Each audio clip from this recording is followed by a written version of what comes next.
తెలంగాణ రైతులకు good news చెప్పిన రేవంత్ సర్కార్. తెలంగాణలో అధికారంలోకి వచ్చిన తర్వాత ముఖ్యమంత్రి రేవంత్ రెడ్డి ఎన్నికల సమయంలో ఇచ్చిన హామీలు నెరవేర్చే పనిలో ఉన్నారు. 6 గ్యారెంటీల్లో మహాలక్ష్మి పథకం కింద మహిళలకు ఉచిత బస్సు ప్రయాణ సౌకర్యం, రాజీవ్ ఆరోగ్యశ్రీ పథకం కింద 10 లక్షల బీమా, 200 యూనిట్ల వరకు ఉచిత కరెంట్, 500కే గ్యాస్ సిలిండర్ లాంటి పథకాలు ప్రారంభించారు. తెలంగాణలో విద్య, వైద్య, వ్యవసాయ, మహిళా సంక్షేమాలపై ఎక్కువ ఫోకస్ పెడుతున్నారు. ముఖ్యంగా అన్నదాతల విషయంలో రేవంత్ సర్కార్ పాజిటివ్గా వ్యవహరిస్తున్నారు. ఆ మధ్య వర్షాల కారణంగా పంట నష్టపోయిన రైతులకు 10,000 నష్టపరిహారం అందించారు. తాజాగా తెలంగాణ రైతులకు మరో శుభవార్త అందించింది రేవంత్ సర్కార్. వివరాల్లోకి వెళితే రైతు సంక్షేమానికి పెద్దపీట వేస్తున్నామని చెబుతున్న రేవంత్ సర్కార్ కీలక నిర్ణయం తీసుకున్నట్టు తెలుస్తుంది. రైతు బీమా పథకంలో భాగంగా రైతులకు ప్రభుత్వమే బీమా చెల్లిస్తున్న విషయం తెలిసిందే.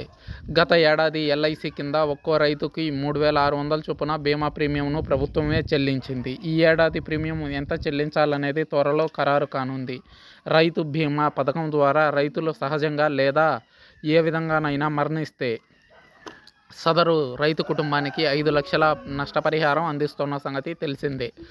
ఈ నెల 15 నుంచి 2024-25 రైతు బీమా సంవత్సరం మొదలు కాబోతున్న విషయం తెలిసిందే. 18 నుంచి 59 ఏళ్ల వయసు ఉన్న వారు ఈ స్కీముకు అర్హులు. దీంతో 60 ఏళ్లు నిండిన వారిని ఈ పథకం నుంచి తొలగించాలని ప్రభుత్వం కీలక నిర్ణయం తీసుకుంది. అయితే 60 ఏళ్లు నిండిన వారికి కూడా వేరే ఆల్టర్నేటివ్ మార్గాన్ని వెతికే పనిలో రేవంత్ సర్కారు ఉంది. మిగతా అర్హులైన 45.13 లక్షల మందికి బీమాను కాంగ్రెస్ సర్కార్ రెన్యువల్ చేయనుంది. ఈ నెల 5న రైతు బీమా గడువు ముగియగా కొత్తగా 2,47,000 మంది అర్హులను ప్రభుత్వం గుర్తించింది.